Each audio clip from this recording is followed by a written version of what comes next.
Alright fellas, it's been a while since I've done a garden update, and just got through doing a little picking, and you can see the kale is just exploding. I planted way too much, and what I'm doing is I'm boiling that or sauteing it and then putting it in the freezer to use in stews and soups as a thickener. It's just way too much.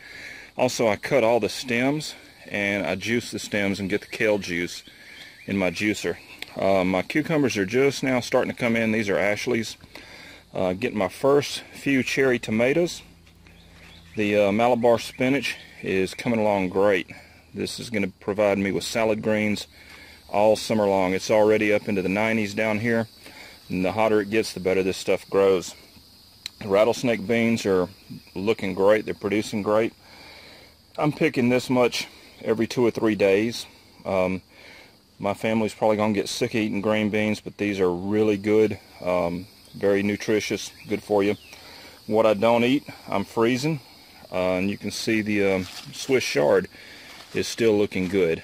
Getting a little bit of bug damage on some of them, but not much. Overall, though, things are coming along pretty good. So let's go take a look, and let me point out a few things that I've learned. Now on my tomato plants, these trellises are 10 feet high, and you can see they're up off the end. Now on this one over here, they got up to 13 or 14 feet high and before they fell over, and hopefully you can see that. They just got so heavy, they've got so many tomatoes on them that it couldn't support itself and it just fell over. This thing is producing so much that the branches are breaking, and so I've just jury-rigged a bunch of these up and tied them off to give them a little bit of support, and just tied some baling twine from one trellis to the other over here, so that things can have something to rest on and not snap off. But I really didn't expect to have this kind of problem, to where, I mean, I had no idea that these were going to get 13, 14 feet tall. And you can see they're just snapping over. I've got them over, hanging up in the shrubs over here. And these things are just loaded with tomatoes. Those are the little cherry tomatoes. But the Cherokee purples are loaded as well. I mean, this is just an incredible amount of tomatoes, at least from what I've been able to grow in the past. And one thing about these Cherokee purples, and I almost gave up on them because they split so badly all the time. But this year, I'm getting nothing in the way of splits. So far, these things, I mean, they're just looking perfect.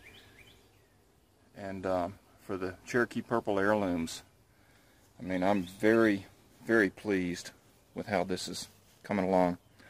You can see the kale plants. They're about waist high now. And my spinach, which was just regular spinach, I pulled it up because it bolted, and hadn't decided what I'm going to plant down here. Probably some more beans. I've got some Malabar spinach going in there. The Swiss chard is still looking good. These are my Cherokee purples that I'm growing in the straw bale, and I've got 5 plants, 2, 4, 5, and you can see they're producing very well. I am looking forward to eating that one right there. A couple of more days. But you can see they're all putting out really good looking fruit. So the straw bales are working. These are Red Ripper cowpeas, and I've got 2 bales of those, and you can see they're good and thick. They hadn't made peas yet, but they're looking good.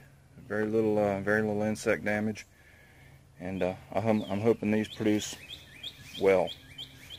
They're certainly looking good. I hope I'm not just growing a bunch of leaves, but I hope I get some peas out of these for sure.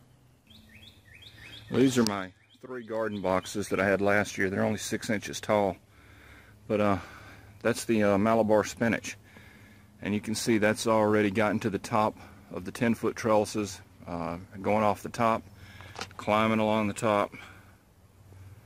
So I like that. I've also got some more cucumbers there. And then these are beans, the rattlesnake beans. And you can see these things are producing good. I've got more tomatoes in the back there. And then over here, more beans and more tomatoes. Got some more spinach down there. That's not doing as well. That's sandwiched in between these two trellises and not getting them as much sun. And I've got to get rid of that kale. This really wasn't that well thought out, this middle layer here, and so that's definitely a lesson learned. But overall, I'm happy, and I'm harvesting more than I can eat. And I'll keep you guys posted as to how it's going. But so far, so good.